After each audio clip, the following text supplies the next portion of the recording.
Hi guys. So have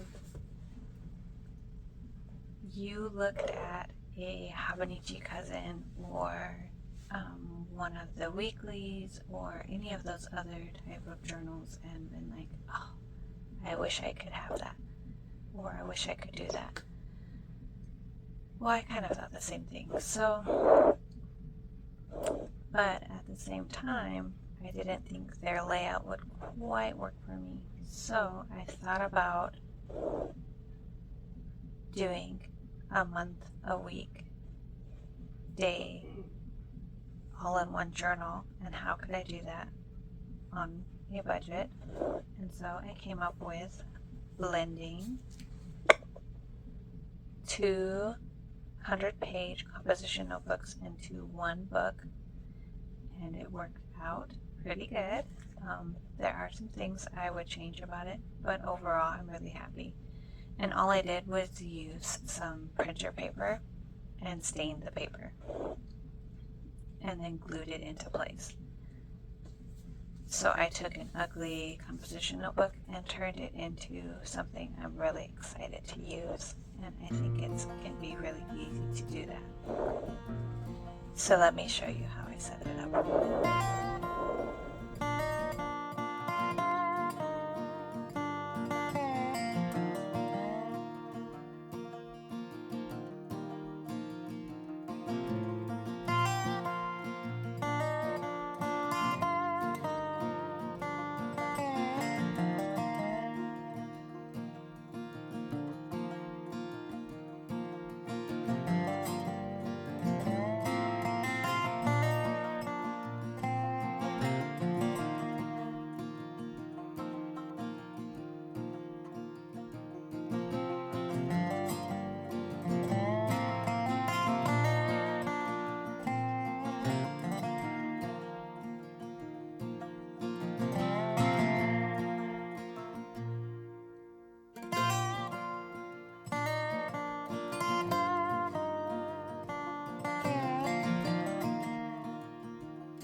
Okay, so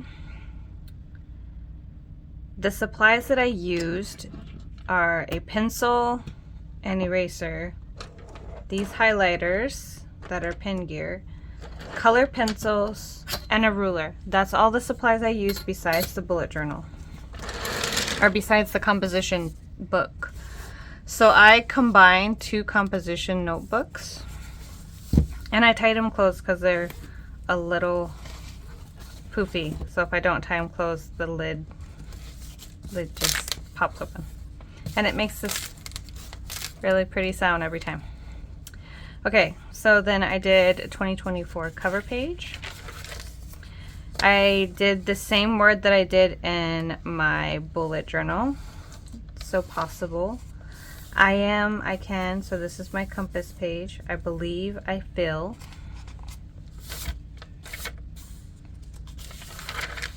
This is my vision board. I still need to fill it up. And then I did pixels, year in pixels, and I did 4 different categories. My favorites, so books, movies, songs, YouTube videos, or YouTube channels. And then quarter, and then broke it down into this so I can have some quarter goals. And then I have a quarter calendar. So this was really hard to get my lines straight, so I know it looks a little messy, but I'm really happy. I think that if I can find a bullet journal that has dotted pages to guide me, it would be way easier. You can see that there's a separation between the 2 journals, but I'm actually okay with the way because I can get it to lay flat. So I'm just going to show 1 month because the rest I still need to lay out, but this is going to be the format for the rest of the months. So January, and then a full 2-page spread for the month, and then I have some space down here to either doodle or to make some to-do list or something like that. And then I have it into 2-week for a fortnight schedule, and this is the same as my other journal. And then I have columns for each day, so I can do it by hourly like I do my other one, and then a to-do list on the bottom, or just do what happens that day. I'm not quite sure if I want to put the hours on this one because I have it on the other one. So then there's another fortnight, and then the last 4 days I just stuck here, and then I did the 4 days, and then each day gets its own third of a page to write notes or to do prompts or to add more detail about the day. I need to figure out if this is going to be a layout that I really like, but I fashioned this after the Hobonichi cousin because I feel like that these pages would be better all together instead of doing separate parts of the book. And then I did a January review with highlights, lesson learns, favorites, next month, memories, and then I did a monthly budget. So then you do, if you made money or you spent a lot of money, you can do that and then do a balance down here. These are all your bills with their names, due dates, amounts. If it was paid, you can do a check mark and any notes. And then you have an income page, is where it came from, the amount, and I left a couple of blank columns. It's really hard for me to get a straight even line, but I'm still really happy with the way it came out. And then the type I have down here, so I'm just gonna like do different colors. So sculptures, prints, stickers, books, planner stickers or planners, and then original paintings and jewelry. So those are the different areas of the business. And then expenses, so like supplies, subscriptions, events, that type of thing would be here.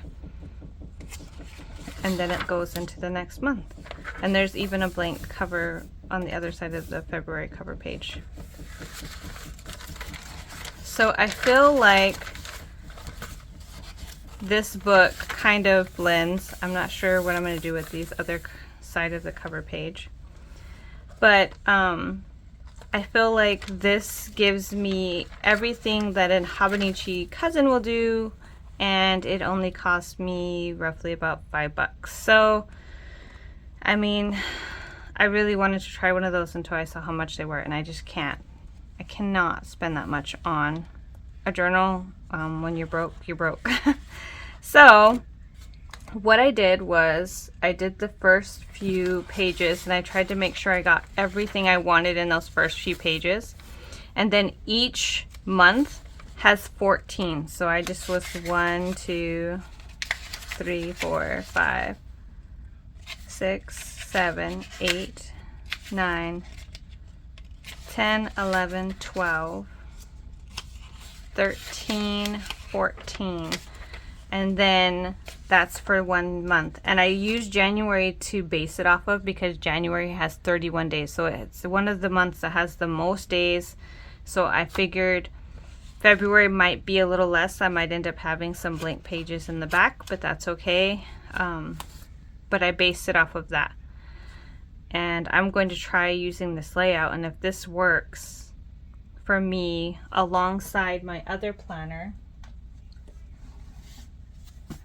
then that's what I'm going to use. So they're very similar. There's a couple different. So these are very similar in the way that I set them up. So I have my top 10.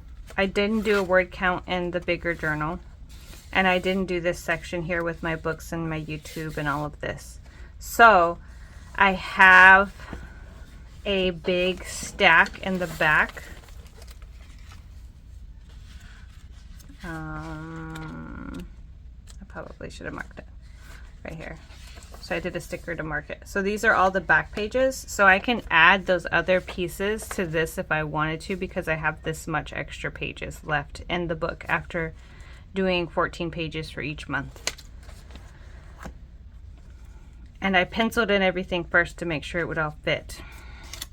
And then I did the quarters the same way because I really like the way having a whole quarter at a glance. I can just highlight and see different things that are going on within this 3-month span. I'm really excited about that. And then I did the same word, and the compass is the same. Well, this one I could use more fancy markers because it doesn't bleed through as much. This one I had to be careful what I was using, so I used the color pencils.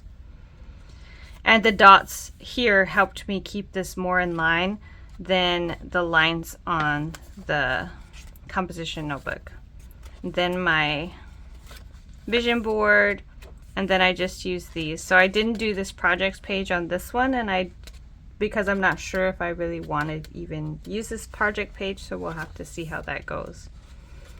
And then the Q1 goals, and it leads into the month. So I did this style here with the 2 weeks here, and I wanted to see if maybe I can fit it to where I can do pages for each month to have it, or each day to have its own page. But this is really a tight fit already, so because it's a tight fit, I barely fit in all of these days. So I'm trying to figure out how to make this function. But this one I used little tabs to show me the months, and I count out every year to begin with. So the composition notebook follows the same format as my other bullet journal, but it gives me a lot more room, and the only thing I wish is that the paper was a little bit thicker. Other than that, mixing 2 100-page composition notebooks will give you way more than enough for doing a full year in a hobonichi style, hobonichi cousin style type of layout.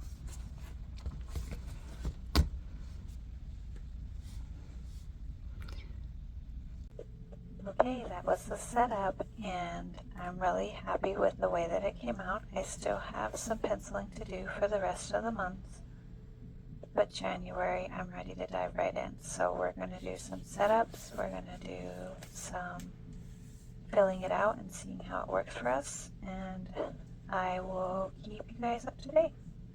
Alright, it was good Thank you for joining me, and I'll see you in the next video. Bye-bye.